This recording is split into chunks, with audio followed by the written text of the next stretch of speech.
Welcome back student. NITN physics academy में आपका स्वागत है। लेसन प्लान 4 हम लेके आए हैं। टॉपिक का नाम है गुरुत्वाकर्षण, ग्रेविटेशनल फोर्स। सेम ये जो चीज़ें आप लिखते हैं वो आपको लिख लेना है। शाला का नाम आएगा, कक्षा आएगा, विषय आएगा, प्रकरण आएगा, छात्राध्यापक का नाम मतलब आपका नाम आएगा, दिनांक, कालांश, अवधि वगैरह आएगा। सामान्य उद्देश्य वही होंगे जो बाकी लेसन प्लान में होते हैं। विशिष्ट उद्देश्य ये टॉपिक वाइज चेंज होते हैं। इसमें कुछ टॉपिक आते हैं जैसे ज्ञानात्मक उद्देश्य आ गया, अवबोधात्मक उद्देश्य आ गया, अनुप्रयोगात्मक उद्देश्य आ गया, कौशलात्मक दैट इज स्किल ऑब्जेक्टिव्स आ गए। ये आपको देखना है। तो पहला देखेंगे फर्स्ट, छात्र गुरुत्वाकर्षण बल मतलब ग्रेविटेशनल बल का प्रत्यास्मरण कर सकेंगे। छात्र गुरुत्वाकर्षण बल का प्रत्याभिज्ञान कर सकेंगे। अवबोधात्मक, छात्र गुरुत्वाकर्षण बल की व्याख्या कर सकेंगे, डिटेल से जान पाएंगे, छात्र गुरुत्वाकर्षण बल को समझ सकेंगे। अनुप्रयोगात्मक उद्देश्य क्या होंगे? छात्र गुरुत्वाकर्षण बल से संबंधित ज्ञान का प्रयोग अध्ययन में कर सकेंगे। छात्र गुरुत्वाकर्षण बल से प्राप्त ज्ञान का दैनिक जीवन में नवीन परिस्थितियों में उपयोग कर सकेंगे। चौथा है कौशलात्मक उद्देश्य, स्किल ऑब्जेक्टिव। छात्र गुरुत्वाकर्षण बल की जानकारी प्राप्त कर सकेंगे। छात्र गुरुत्वाकर्षण बल से संबंधित चित्र बना सकेंगे।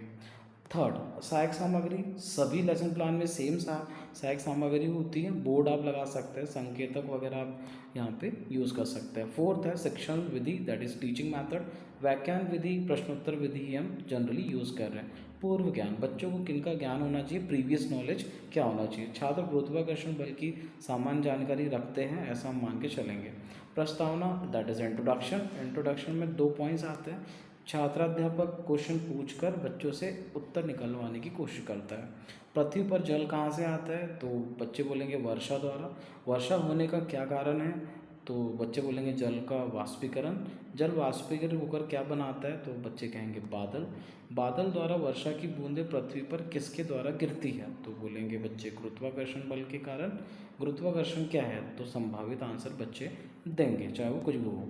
7 पॉइंट देखेंगे, उद्देश्य कथन, अनाउंसमेंट ऑफ द टॉपिक। तो आप कहेंगे आप विद्यार्थियों आज हम गुरुत्वाकर्षण बल के बारे में विस्तार से अध्ययन करेंगे। That means dear student we will know in detail today according to the gravitational force. So 8 point is what the प्रस्तुतिकरण, जिसको प्रेजेंटेशन हम कहते हैं।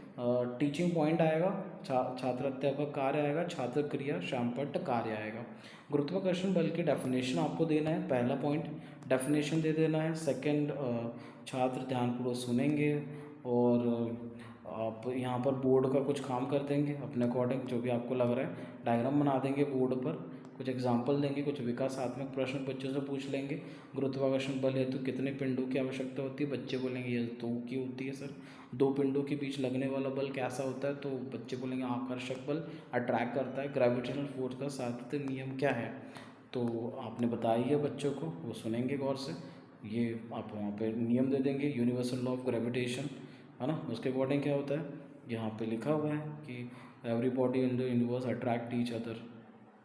ठीक है, एक मतलब एक दूसरे को एक फोर्स लगाता है। इसका मतलब क्या हुआ? According to this law the gravitational force acting to bodies is directly proportional to the product of their masses and inversely proportional to the square of the distance between them. ये आप बता देंगे। उसके बाद आगे बढ़ते हैं। यहाँ पे फॉर्मूला जनरेट करना है। F is directly proportional small m capital M, F is inversely proportional to r square. जब कंबाइन करेंगे तो F is directly proportional m M by are square हो जाएगा। F is equal to G m M by are square हो जाएगा। दोनों को combine करेंगे। कंबाइन क्या करना, मतलब डायरेक्ट लिख देंगे। तो ये जो जी है ग्रेविटेशनल कांस्टेंट हो गया, एफ जो ग्रेविटेशनल फोर्स हो गया। इसको यूनिवर्सल ग्रेविटेशनल कांस्टेंट भी कहते हैं जी को। उसके बाद आप कुछ क्वेश्चन पूछ लेंगे। गुरुत्वाकर्षण के सार्वत्रिक नियम में बल की दिशा किस ओर होती है? तो क्या बोलेंगे आप, किस ओर होती है? तो दोनों कोण को मिलाने वाली रेखा की दिशा में। दोनों कणों को बोल रहे हैं या दोनों पिंडों को। सिमिलरली इस टाइप से आप कुछ क्वेश्चन पूछ लेंगे बच्चों से। और फिर पृथ्वी त्वरण, ग्रेविटेशनल एक्सेलरेशन के बारे में बताएंगे आप, जिसका फॉर्मूला होता है G equal to G M by are square. कैसे निकलता है ये आप बताएंगे। और फिर आगे बढ़ते हैं। फिर फिर कुछ क्वेश्चन पूछ लेंगे, पृथ्वी त्वरण किसे कहते हैं, और अदर क्वेश्चन पूछ लेंगे। कुछ इंपॉर्टेंट फार्मूलाज है, जैसे कि कुछ एच हाइट पर आप ऊपर जा रहे हैं सरफेस से तो कितना एक्सेलरेशन ड्यू टू ग्रेविटी होगा, नीचे जा रहे हैं तो कितना होगा, है ना। एक्सियल रोटेशन पे कितना होता है, पोटेंशियल कितना होता है। ठीक है, इस टाइप के कुछ क्वेश्चन आप बच्चों से पूछ लेंगे। और ये पूछने के बाद now you will move towards the what पुनरावृत्ति या मूल्यांकन प्रश्न। कुछ क्वेश्चन आप पूछ लेंगे, जैसे 1 2 3 3 क्वेश्चन आप पूछ लेंगे, 4 5, है ना, और 10 पॉइंट पे आप क्या दे देंगे, होमवर्क दे देंगे। तो यहाँ पर ये जो है लेसन प्लान 4 हमारा कंप्लीट होता है। आई होप आपको समझ में आया होगा। अगर समझ में आया तो चैनल को सब्सक्राइब करिए। धन्यवाद, मिलते हैं अगली वीडियो में।